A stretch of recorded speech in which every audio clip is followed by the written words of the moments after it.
Anong tanong? Yung pagsasara sa harap, ilang kilometer ang mapabilang sa ano pa yung 100,000 ba yung halimbawa magsasalatan sa harap, sa mismo sa loob. Tapos kung sa labas, ilang kilometer? Sa labas? Oo. Ilang kilometro? Ang mapapasok doon sa katumbas ng 100,000 na pagsasalado sa halimbawa dito sa amin sa China. Kabilang ba yun? Sa loob ng hudud. Okay, ang mga ulama ay nagkaroon ng pagtatalo-talo regarding sa gantimpala ng pagdarasal doon sa mga napapabila o naninirahan o kaya nanatili sa loob ng boundary ng haram. Sa masjid, sa loob ng masjid, walang pag-alinlangan dyan. Ang may issue sa loob ng boundary sa labas ng Masjid al-Haram mismo. Halimbawa ito, nasa loob na ng boundary pero labas ng Masjid al-Haram. Diba? Yung Zaidi, ganun din ang Zaidi. Ganun din ang Shawkiya, ganun ang Kaakiya, ganun din ang Shuhada at iba pa. Dito nagkaroon ng discussion ng mga scholar at some of the scholars said na ito ay kabilang sa 100,000. Yes. Kabilang pa rin sa 100,000. Saklo pa rin siya ng 100,000. Pero it doesn't mean na mag-rely ka lamang doon sa na alam mo at batid mo na may kakayahan ka naman kung sakasakaling pumunta doon sa Masjid al-Haram. Wala pa rin tatalo doon sa loob mismo ng Masjid al-Haram syempre. Is dagdag na maraming points kumbaga at kung ano-ano pa. Pero somehow at least may mga scholar nagsasabi at meron silang matibay na pinanghawakan sa bagay na yon mga kapatid. Kasi ang nakasaad dito yung Masjid al-Haram, ito'y tumutukoy hindi lamang sa mismong masjid, kundi sa masafa. Ang masafa, ito ay saklaw ng boundary. Okay? Kasi yan dun sila nagkaroon ng pagtatalo. At inshallah, Allahu alam bisawab, na hopefully ay makabilang yaong mga nanatili, yaong mga residente sa loob ng hudud, sa loob ng boundary, na makredit din sa 100,000 ng kanilang mga pagdarasal. No? Mas ano pa yung kaysa doon sa nasa labas ng boundary. Kagaya namin, nasa Jeddah na kami. Okay? Ano ko lihalan? Ano yun?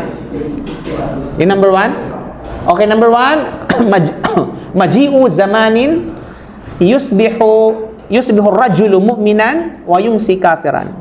Okay? Okay, pang 52 mga kapatid sa pananampalatayang Islam, zakhrafatul masajid wat tabahi biha. Okay? Zakhrafatul masajid wat tabahi biha.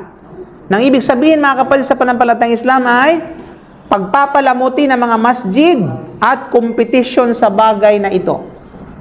Although nakuha natin yung mga ilang mga yung mga ibang mga sabihin natin, yung ibang katibayan sa bagay na ito, pero hindi natin na-elaborate.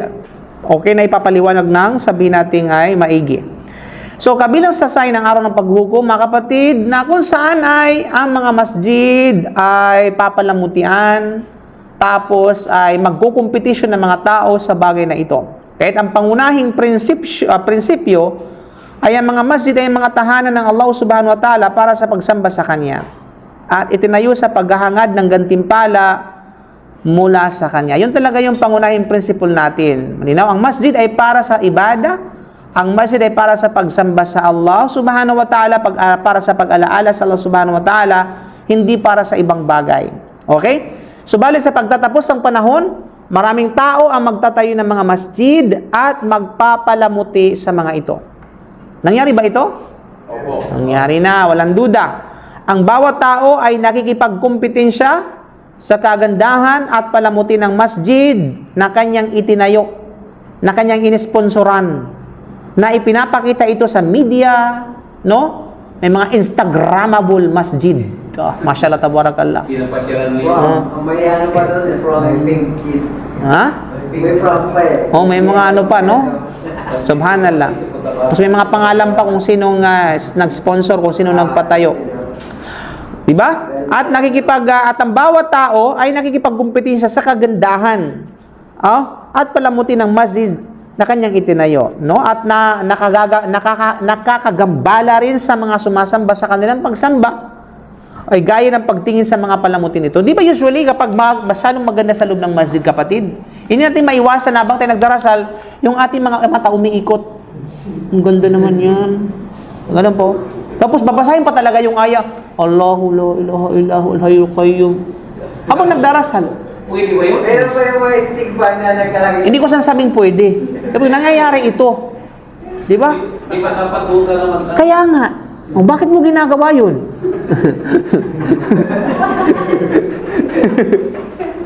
Di ba?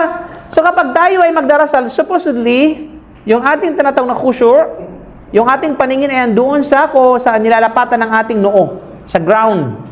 Yun talaga yung dapat. Para sa ganun, iwas distraction sa ating concentration. Ninaw ba yun? Na, subalit, hindi talaga maiiwasan. Kasi yung catchy ba kasi sa ating paningin ba? Yung mga masjid na sobrang napakalaki na napakaraming palamuti sa loob. Minsan iba't ibang kulay pa eh. Color code pa rin. Oh, may mga color coding pa doon sa iba ang kulay nitong ng poste na to iba kaysa doon sa kabilang ibang poste. So hindi mo talaga maiwasan habang nagdarasal ka, napapaganyan yung mata mo. Lalo magbago sa masjid. Subhanallah mga kapatid. Kaya nga, nakaka-apekto ito sa mga musallin, sa mga nagdarasal. Walang duda talaga. Whereas kapag walang dekorasyon, walang palamuti, doon magkukonsentrate ng tao sa kanyang sabihin natin, sa kanyang sinusujudan. Hindi maramang start yung carpet. Sobrang Minsan pa mga karapit na yan mga kapatid. daming style. Tapos, hindi magtataka, anong krus ba ito? Isa lang. Mag-iisip ka, ano ba itong sinusunod? Ano bang ginagamit kong kapit? Para may krus ata. No, di ba? Kinakausap mo ang sarili mo habang nagdarasal ka. Nasa halip yung, tandaan po natin, hindi natin pwedeng humarap sa isang direksyon. No, ang ating mukha hindi kayang humarap sa dalawang direksyon sa isang pagkakataon. Kaya tanungin natin ang sarili, saan ba nakaharap? Maaaring yung mukha natin nakaharap sa isang direksyon, pero yung puso natin iba yung hinaharap. Di ba? Kaya hindi mo pwedeng harapin ng Allah subhanahu wa ta'ala sa dalawang direksyon sa isang pagkakataon. Mga kapatid. Kaya sa pagdarasal, tanungin mo ang sarili mo, saan ka nakaharap? Sa kibla o sa Allah? You know? Anong ibig sabihin nun? Yes, physically nakaharap sa kibla yung physical mo. Pero yung puso mo hindi, malayo sa Allah subhanahu wa ta'ala. Malinaw? Kaya dahil sa mga bagay nakikita natin, dahil sa napakaganda ng sadyada na ginagamit natin, kulay pink pa. Yun yan. Ito dami-dami ng kulay, no? Yung pala yung ginamit mo. Alam mo, maborito mo yan, kapatid. Okay? Huwag kang mag-deny. Kaya tisalay ni Anas na ang sugon ng Allah sallallahu alaihi wasallam ay nagsabi, La taqumu as-sa'atu hatta yatabaha an-nasu fil masajid. Ang oras ay hindi magsisimula hanggang ang mga tao ay makikipagkumpetensya sa pagtatayo ng mga masjid. So kailangan talagang maganap talaga. Kaya huwag tayong magtaka na mayroong mga nangyayaring ganito lalo pa sa panahon natin ngayon. Sabi mo na lang, alhamdulillah, talagang totoo ang propeta Muhammad sallallahu alaihi wasallam. Nang dahil sa masjid na ito, napag-alaman ko na ang propeta hindi nagsasabi ng kasinungalingan. Lalong tumibay ang aking pananampalataya. Maraming salamat sa iyo, sponsor. Naging maliwanag ang katotohanan.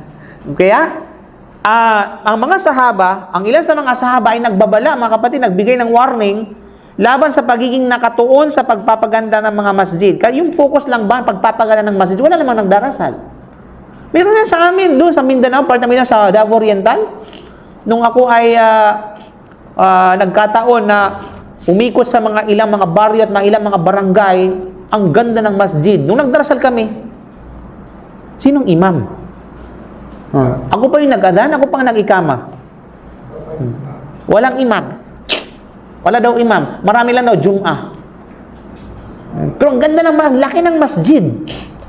Meron nun maging sa Mindanao, diyan sa malapit sa Pagsanhan. Yan sa may nagpatayo na masjid, mashallah. Ang caretaker ng masjid, kafir. Tapos, nasabi ko, walang Muslim na nakatira sa paligid ng masjid, puro mga kufar. Tapos, yung mga Muslim daw, magdarasal lamang kapag Friday, kasi galing pa sa palengke. Na mga kapatid natin, mga pagari. Ang layo.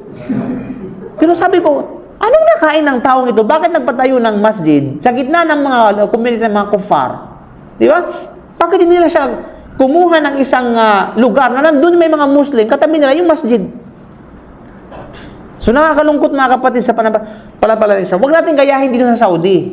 Kaya sa Saudi Arabia, ngayon pa lamang, ang ibang mga Arabo, nagpatay naman siya sa disyerto. Napakaganda. Kasi eventually, lilipat yung mga tao doon at magkakaroon ng mga bahay, mga Muslim ang mga titira.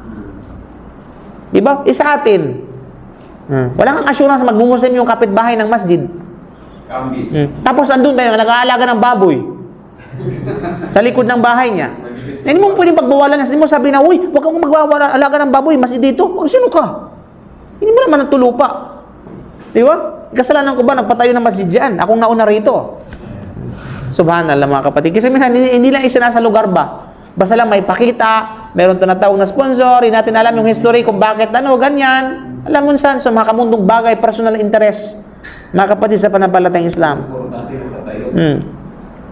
Subhanallah. So yun. Kaya nga ang mga sahaba talaga ay nagbabala, no?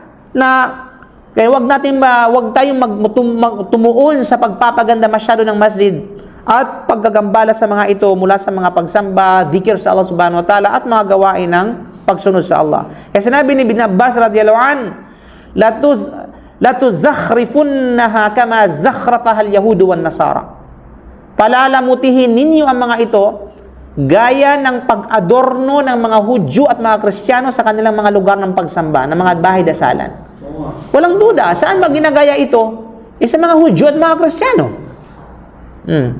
Yung mga simbahan nila, no? Pinapaganda yung mga simbahan nila. So yung mga Muslim din, gaya-gaya din. Gaya-gaya, putumaya. Di ba? Kasi sinabi ni Al-Baghawi rahimahullah, at-tashyidu raf'ul bina'i wa tatwiluhu wa innama zakhrafatil yahudu wan nasara ma'abadaha hina harrafu kutubahum wa baddaluha.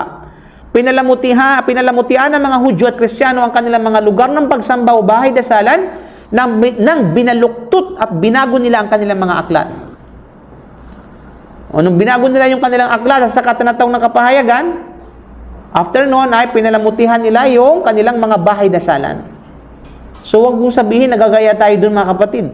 Of course, hindi natin pwedeng kayang balututin kung ano ang banal na Quran sapagkat ito ay tinatakanan ng Allah subhanahu wa ta'ala. Kaya sinabi ni Al-Khattabi rahimahullah, wa innama zakhrafatil yahudu wan nasara kanaisaha wa bai'aha hina harrafat al-kutub wa baddalathum fadayya'u ad-din wa araju ala zakharifa wa tazyin. Sabihin, ang mga Hudyo at mga Kristiyano ay nagsimula lamang na palamutihin ang kanilang mga simbahan o sinaguga. Simbahan pag Kristiyano, sinagug pag Hudyo. Ang tawag sa bahay dasalan ng mga Hudyo ay sinaguga. Sinagug. Okay? Sinaguga. Sinagog. Sa mga naman is, halimbawa sa mga Buddhist is templo. Temple. Okay? Sa Kristiyano is simbahan. Church. Okay? Sa atin naman ay na masjid. Okay? Nang kanilang binaluktot at binago ang kanilang mga aklat. Nawala ang tunay na relihiyon at nakatuon sa mga palamuti at dekorasyon. Totoo yan, no? Tingnan mo ang relihiyon nila. Diba? Kaya nga, ang karamihan sa kanila, sabi na, totoo yung relihiyon natin. Tingnan mo yung aming simbahan, ang ganda-ganda. Para yun nagiging batayan ng kanilang pagtukoy sa tamang relihiyon, kung ano yung magandang simbahan, yun na yung totoo. Anong simasabi? Di ba? Kung palamuti naman lamang nanay, walang ibinapat yan dito sa tinatawag ng mga Muslim. Di ba? Sa mga masjid ng mga Muslim, sa ibang lugar. Tingnan mo sa Dubai, tingnan mo sa Turkey. Tingnan mo sa tinatawag na maging sa Russia, yung mga gandang masjid doon. Even the Malaysia. Di ba? Saudi Arabia. Di ba? Sa Raji na lang, di ba? Napakaganda. Kung pagandahan man lang ang pag-uusapan, para lang matukoy ang tunay na relihiyon. Di ba? Mano pa rin tayo. May ibubuga pa rin tayo kung yan talaga yung batayan ng tunay na relihiyon, yung pagandahan ng bahay dasalan. Di ba? So yung mga kapatid sa pananampalatayang Islam. At ngayon, ang palamuti ng mga masjid at may iba't ibang anyo mga kapatid, no? May mga iba't ibang anyo, dekorasyon, tulad ng pagpinta sa mga dingding sa iba't ibang kulay at paglalagay ng mga disenyo at paksa. Okay? May mga calligraphic pa sa mga bawat gilid, bawat sulok, at paglalagay ng iba't ibang mga uri ng mga carpet, dekorasyon at mga lampara na pilamutian ng labis-labis, mga chandelier, mashallah, napakabigat nun pag nalagdagan ka, patay ka. Di ba? Pag nahulugan ka, subhanallah, o ilang milyon yun, o ilang thousands of dollar at saka riyal. Di ba? Ang iba pa nga sa Brunei, gold. Gold mismo yung masjid, pati mga palamuti is gold. Mga kapatid, pati faucet, gold. Saan ka makakita na? Kung pag ang pagtukoy ng reliyon ay para pagandahan naman, ay sige. Okay tayo dyan. Pero, i-challenge mo siya. Kailangan pag napatunayan natin, yumakap ka sa amin. Kung yan ang standard ng pagtukoy ng tamang relihiyon. Di ba? Pero yan ay subalit hindi yan ang batayan, mga kapatid. Kaya ito yung mabot sa lawak na kung ang halaga ng mga palamuti at ang mga halaga ng mga mamahaling chandelier o aranya ay pinagsama-sama, ito ay sapat na upang makatayo pa ng mas maraming masjid. O yung mga malaking masjid dyan, yung chandelier, kung ibibinta mo yan, mas makakapagtayo pa ng mas maraming masjid. Subhanallah. Kaya mas maganda, alam mo, mas, sa totoo lang, mas, na-feel nyo ba ito? Na, diwa, na-feel nyo ba yung na-feel ko? Na, subukan nyo, i-try nyo na magsala sa isang napakagandang masjid. Tapos, at saka magdasal doon sa isang disyerto na payak lamang yung, alam mo sa mga traveler, pag nagta-travel ka, tapos during the prayer time, maghanap ka ng bahay sa at bigla kang makita na may mga maliliit na mga masjid na wala masyadong disenyo, mas mafe-feel mo pa yung diwa ng pagdarasal doon kaysa doon magdasal ka doon sa malaking masjid na puno ng dekorasyon. Di ba? Subhanallah, mga kapatid. Sa kaya naman talaga naman ay ito'y patunay na ang Propeta Sallam ay talagang nagsasabi ng katotohanan, mga kapatid. Kaya hindi ito nangangahulugan na dapat nating pabayaan ng mga masjid at huwag bigyan ng maganda ang mga ito. Na hindi natin pagandahin ang mga ito. Hindi naman sinasabi na bawal yun. Na ipinagbabawal ng Sharia na ipagandahin mo yung masjid, wala. Kasi maaaring ma-misinterpret ba ng mga tao nakikinig at yung mga tao nagbabasa na hindi marunong umintindi. Okay? Wala sa batas po ng Sharia na ipinagbawalan ka na mapagandahin o pabayaan mo. Yung tinatawag na, sabihin natin, na hindi mo pabayaan yung masjid. Bagos, ini-encourage ng Sharia na alagaan mo yung masjid. Pagandahin mo yung tinatawag na masjid. Okay? Yung mga instruktura nito ay dapat na kalidad, no? At dapat na ligtas. Dapat, ano ba? Ang tawag dyan, matibay. Okay? Magpapatayo ka ng magandang masjid, pero yung haligi, isang alug lang, buo, ano na. Di ba? So, hindi naman ganun, mga kapatid. Sa halip, kung anong ipinagbabawal, ay ang pagiging sukdulan o pagiging maluhos sa mga palamuti. Yung sobra-sobra man, hindi naman kailangan. Na hindi naman tinatawag na kailangan. Nakakadagdag sa iman. Nakakadagdag sa iman, no? So, ito yung sinalaysay ni Abu ad-Darda na kung saan sinabi niya, "Idha zakhraftum masajidakum wa halaytum masahifakum faddimaru alaikum." Ito yung mabigat na statement, mga kapatid, no? Kung pinalamutian ninyo ang inyong mga masjid at pinalamutian ninyo ang inyong mga mushaf.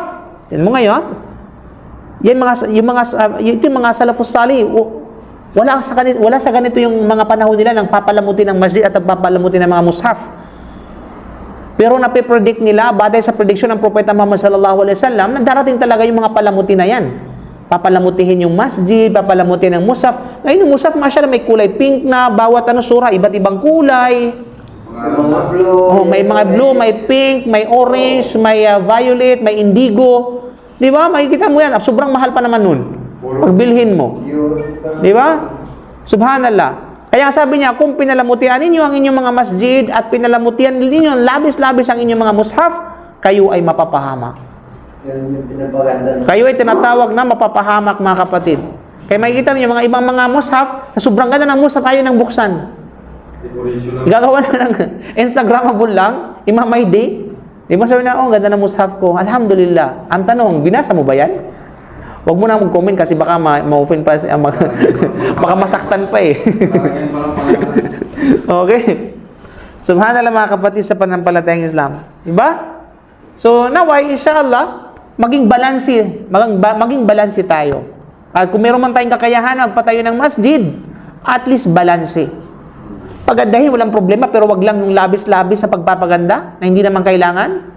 Yes, pagtibayin, gawing matatag, gawing malinis, at gawing presentable. Talagang ito ay masjid. Okay? Hindi yung masjid na kung saan sa paligid nito ay napakadumi. Diba? Puro mga sabihin natin, puro mga kumbaga yung mga unwanted plans, hindi naman kinakailangan. May masjid ka, puro bahay sa paligid. Ha? May masjid, puro bahay sa paligid. O puro ba sa paligid? Wala naman nagdarasal. O, alam niya. Alam mo kung anong tinutukoy. Ang dumi pa. Di ba? So yung mga kapatid. Every Friday lang na walang tao eh. Kaya nga parang every Friday lang na parang nakikita nilang Allah every Friday lang. Parang every Friday lang mayroon ng Allah subhanahu wa ta'ala. Of course, hindi natin ito yung pangkalahatan. Hindi natin hinusgahan ng bawat isa kasi natin alam yung pangano ng buhay nila. Pero bilang pangkalahatan, ito yung nangyayari mga kapatid sa pananampalatayang Islam. So walang tanong tungkol sa bagay na ito? Tungkol sa masjid? Alam ko may tanong ka, iniisip mo. Ito siguro, may tanong? Pagari, may tanong ka? Pagari. Ha? Binigyan na kita ng pagkakataon.